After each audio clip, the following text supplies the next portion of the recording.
tá? Que inclusive foi no mesmo dia, mesma hora que tinha metido o dedo no painel de presença em Brasília. Mas, tudo bem, fiquei 3 anos respondendo o processo, é que ele foi arquivado. Então, a Baía de Angra, como lá Foz do Rio Ribeira de Guape, tenho falado muito disso também, a Estação Ecológica da Jureia, qualquer país do mundo estaria explorando de forma racional essas regiões para faturar bilhões.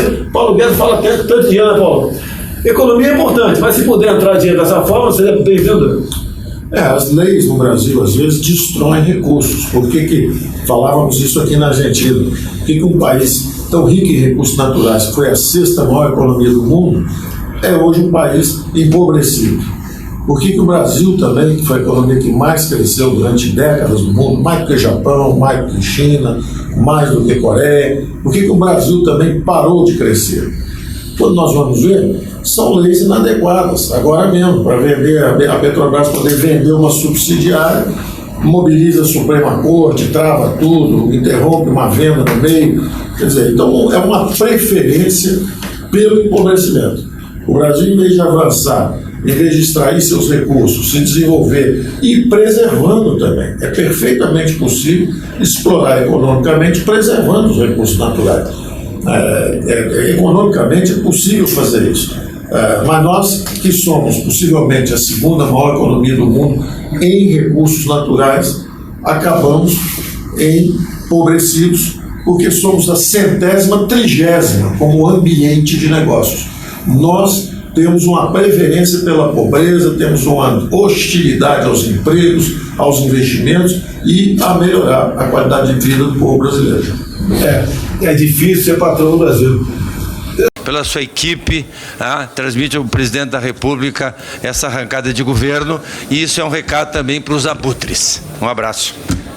Obrigado, deputado Peronde. Com a palavra o senhor ministro para responder os primeiros 5 parlamentares. Deputado Sérgio Souza falou sobre os juros da dívida. O ministro precisa se retirar. Liga o microfone. Sim. Sim. Juros da dívida realmente é uma despesa desafortunada. Ela é resultado do passado, é ruim, é uma despesa de baixa qualidade, é um dinheiro que a gente preferia. Eu usei isso durante a campanha, eu falei várias vezes, repeti aqui, o Brasil reconstrói uma Europa por ano sem sair da miséria.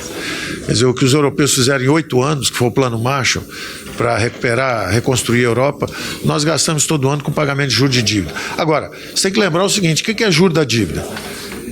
É a dívida que foi para 5 trilhões, ou seja, uma herança maldita, realmente uma herança maldita. Como é que endividaram o país em 10 anos? A dívida saiu de 800 bilhões para quase 5 trilhões. Isso é um absurdo, isso é uma irresponsabilidade fiscal. Chama-se irresponsabilidade fiscal. Endividamento em bola de neve, inconsequência, gastar dinheiro que não tem, botar o país no buraco, literalmente botar o país no buraco. Então, esses são os 5 trilhões de dívida. Vezes a taxa de juros, que é o Banco Central que faz, que também depende do déficit. Daí a importância de uma reforma fiscal. Porque a reforma fiscal sendo forte, o juro já baixa, e nós entramos com a outra medida também, que é justamente a privatização. Se tem uma empresa estatal que dá buraco, que quebra os seus próprios pensionistas, não consegue investir porque está quebrada, é melhor vender isso e reduzir a dívida. Isso é o que o setor privado faz. Você, em vez de ficar em endividamento em bola de neve até não ter mais solução, exemplo. Bom, eu não vou dar os exemplos, vocês conhecem os exemplos. Argentina, Venezuela, todo mundo que brincou disso recentemente está quebrado. E o povo está na miséria total. Então, isso é irresponsabilidade fiscal. Então, o que você tem que fazer? Pega um ativo que está imobilizado, que você não vende, que você não sabe gerir direito. Recentemente, distribuidoras de energia elétrica, elas estão sem capacidade de investimento, daqui a pouco os estados iam ficar no escuro, aí tanto Alagoas quanto o Amazonas venderam, se livram daquilo ali, reduz a dívida e a luz vai acender de novo, porque alguém vai investir, criar emprego. Isso é o realismo, nós temos que entender isso. E principalmente quem está preocupado com verbas para o social tem que entender que não tem sentido o dinheiro ficar no setor público quebrado. Então nós vamos reduzir a dívida exatamente assim. Nós vamos nos livrar dessa despesa que é péssima qualidade. O deputado Fernando Monteiro falou de saneamento básico, 3 perguntas intrigantes, muito boas, explorando um aspecto que é sério, que é o seguinte: vem cá, se vocês não vão dar dinheiro mais para empresas campeãs, como é que está esse negócio de saneamento? Ora, eu entendo que uma coisa é eu fazer um empréstimo para uma empresa de médio porte fazer saneamento para acabar com a mortalidade infantil no Brasil. A outra coisa é o BNDES dar um dinheiro para um empresário virar a maior empresa de proteína do mundo, comprando frigorífico nos Estados Unidos, comprando frigorífico na Nova Zelândia. Quer dizer, é bastante diferente você dar uma empresa para um campeão nacional, amigo de financiamento de campanhas, né, como saiu em todos esses escândalos aí, e você dá uma empresa para uma empresa média que vai fazer o saneamento básico para os brasileiros, para acabar com a mortalidade infantil. É bastante diferente, mas a pergunta é boa. A outra boa pergunta também, muito boa, é o seguinte: a reforma tributária, ela vai atacar a classe média? Ora, é evidente que se você está dando a possibilidade de descontar, seja educação, seja saúde, para uma classe média alta, a nossa ideia é reduzir os impostos. Então nós vamos reduzir os impostos, nós não precisamos manter isenções. Eu vou reduzir os impostos em geral, e mais tem que ser exatamente sobre os mais pobres. Então se eu vou reduzir impostos, e os impostos também foi uma outra pergunta feita aqui, que tem muita validade também, que são os impostos indiretos, que são regressivos. Nós queremos acabar com os impostos indiretos. Então esse imposto sobre o feijão, sobre o arroz, que para o rico não faz diferença nenhuma e para o pobre faz toda a diferença no orçamento familiar, nós queremos acabar com esses impostos. Então a ideia é justamente você eliminar, acabar com o IPI, acabar com todos esses impostos indiretos que são regressivos, pegam o mais pobre, tira essa tralha toda e bota justamente esse imposto único federal com base no IVA, porque aí você desonera as famílias mais pobres. Da mesma forma, quando se falou da Previdência do Temer, também foi uma pergunta boa.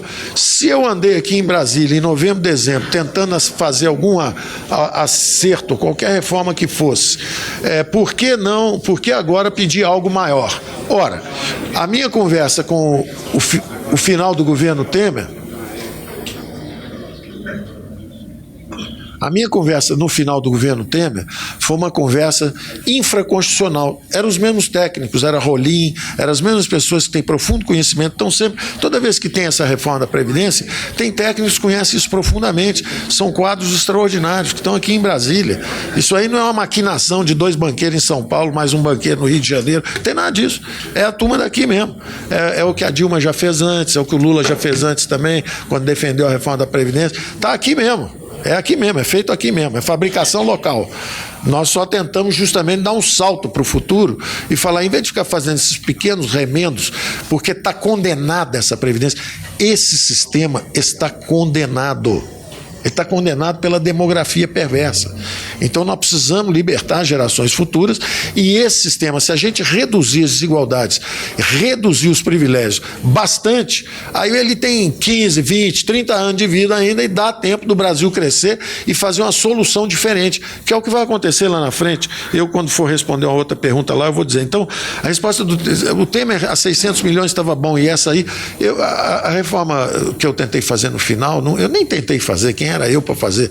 Eu era alguém chegando aqui dizendo o seguinte, a única coisa que eu disse é o seguinte: o governo Temer pode ser um governo virtuoso, ele foi curto, foi pequenininho, mas ele pelo menos botou um teto de gastos, tentou fazer uma trabalhista, que foi o Marinho que fez, e hoje foram criados 2,5 milhões de empregos, só que chegaram 3 milhões de jovens, então o desemprego aumentou. Mas hoje era para estar com 20 milhões de desemprego se continuasse na rota anterior. A rota anterior é o seguinte: hoje nós estaríamos com a inflação, nós não estaríamos na Venezuela ainda não, porque nós temos mais juízo, mas nós estaríamos na Argentina, inflação de 30%, 40% e o desemprego bem maior, 20%, 30%. É onde nós estaríamos hoje. Então, quando as pessoas entram, bom, eu tenho o direito de falar um pouco agora, é a minha vez de falar. Então, eu só estou fazendo uma previsão econômica. Eu disse isso para a presidente Dilma, quando ela me sondou para o lugar do Levi, eu vim aqui e conversei isso com a presidente Dilma. Disse: presidente, a senhora tem que fazer uma reforma já. Já. Tá vendo, Alex? Já. Tá certo? Já. Se a senhora não fizer, a inflação vai subir e o desemprego vai aumentar. Bom, 6 meses depois da minha conversa com ela, o desemprego saiu de 8%, já estava em 13%, os desempregados chegaram a 14 milhões, 15 milhões, e ela estava fragilizada já. Exatamente, eu disse para ela, presidente, faz uma reforma já, porque senão...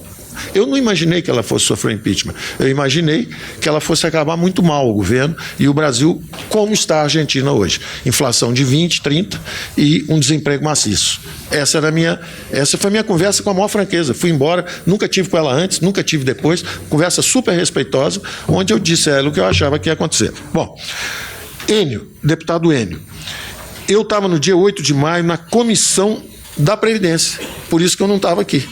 Eu não tenho ainda o dom da ubiquidade, de estar em 2 lugares ao mesmo tempo. Agora, eu peço desculpas de novo, e eu peço aos meus assessores que quando tiver um negócio desse, eu prefiro ser convidado do que ser convocado. Eu acho mais gentil de parte a parte, da minha parte em atender e da parte deles não precisar ter que convocar para escolher algo, para escutar algo que é obrigação minha prestar.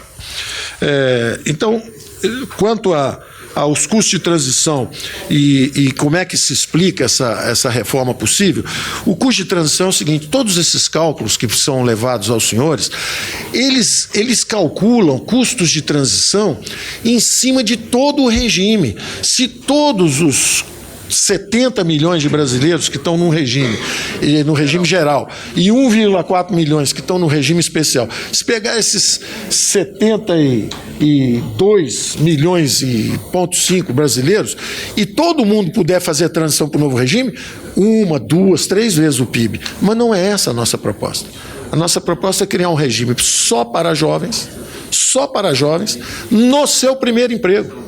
Então, são 200 mil, 300 mil jovens só que vão conseguir. Então, esse custo de transição é muito mais baixo, porque são só 200 ou 300 mil que não estão contribuindo. Por isso que eu preciso desse 1 trilhão. Porque se o trilhão, 100 bilhões por ano, 200 ou 300 mil jovens que não contribuem, jovens que conseguem, se conseguirem seu primeiro emprego, 200 mil, R$1.000. Suponha que eles contribuíssem com 1.000, que não é de jeito nenhum, é muito menos do que isso. Seria 200 milhões e 10 meses seriam 2 bilhões, quer dizer, você tem um sistema que propôs 100 bilhões por ano, ele é totalmente viável, ele está salvo por décadas. E ele não se ressente desse jovem tentar uma vida nova num regime melhor e conseguindo um emprego que hoje ele não consegue. Hoje ele só consegue aos 28 anos. São os neném. Eles não estão mais na escola, não estão trabalhando. Isso é uma desgraça, é uma desgraça social. Isso é terrível, é uma emergência. Nós não podemos deixar esses jovens sem empregos.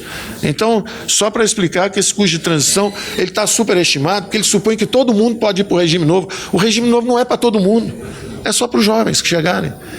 Entendeu? Até que lá na frente os senhores se convençam que ele é tão bom que os senhores peçam para entrar. Aí nós temos um bom problema. O regime é tão bom que os senhores pediram para entrar nele. Deixa eu só seguir, porque eu vou chegar. A senhora não me perguntou nada, então não tem nada para responder. Não, a senhora não perguntou nada. Está aqui, Fernanda, eu fiquei anotando. Eu só guardei a palavra insanidade, guardei a palavra mente, mas eu não vou responder nenhuma das duas. Deputado Pompeu falou sobre a desconstitucionalização. Isso. A desconstitucionalização era dos parâmetros. A proposta deles era fazer uma desconstitucionalização de parâmetros. Não tem nenhum direito retirado. Nenhum. Todos os direitos estão lá. Todos. Eles não... Quer falar alguma coisa a respeito? Não tem nenhum direito retirado, está tudo lá. A desconstitucionalização é de parâmetros. Por exemplo, cálculo para aposentadoria. Então você fala assim, porque não tem nenhuma Constituição do mundo com esses cálculos lá dentro. Os cálculos são infralegais, entendeu? Infraconstitucionais. Mas não faz mal. Se quiser deixar na Constituição, não tem problema nenhum. Daqui a 2, 3, 4 anos, se tiver que fazer outro, 5, 6 anos, vai na Constituição, não tem problema nenhum com isso. Não tem problema nenhum. Não tem problema nenhum. Isso aí, quer dizer, e não tem nenhuma desconstitucionalização de direitos.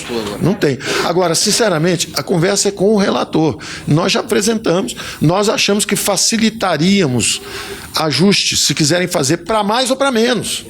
para mais ou para menos. No futuro, se você quiser fazer, quem quiser que faça. O Brasil está indo muito bem, se recuperou bem. O PT acha que houve uma injustiça muito grande. Ele quer aumentar, triplicar a aposentadoria de todo mundo. Ele não precisa fazer uma emenda constitucional. Ele só dá o aumento. Entendeu? Então, era só isso. Quanto à transição, desculpa, a capitalização... mencionando partidos que ele não tem direito de responder depois. Perfeito. Desculpe. Agora o senhor está atacando diretamente. Fique no seu lugar. Perfeito. Eu só vou lembrar.